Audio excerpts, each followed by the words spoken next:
his neighborhood, they had no idea what he was up to, that he was working with the South African Germ Warfare Program.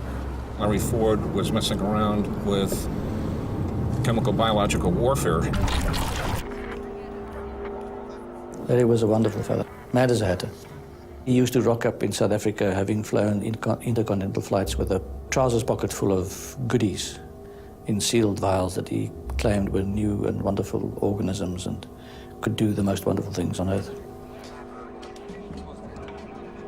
Larry Ford had mutated cholera, typhoid, anthrax, botulism, bubonic plague, and had also come up with germs that he called kaffir-killing germs.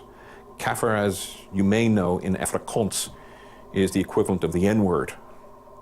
So these were germs that were specifically engineered to kill only black people. In other words, an ethnic biological weapon. Had Project Coast really gone this far? From the beginning, this idea of can we find a way to control the size of the black population was considered one of the most important areas of research.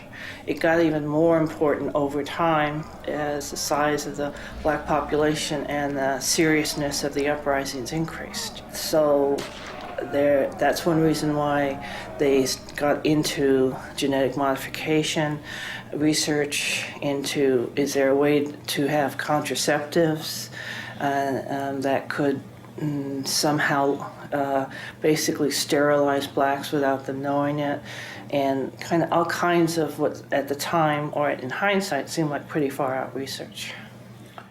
There was some talk about an ethnic weapon Project Coast working on. There was, quote, black bomb. That was great, yeah, that was the most fun I've had in my life. That whole episode of the ethnic weapon was very well set out in court, in the court papers. What happened is we had the objective to synthesize a certain protein that was in sperm for contraceptive purposes. The objective was that if you could immunize a woman against sperm, then you would make her infertile.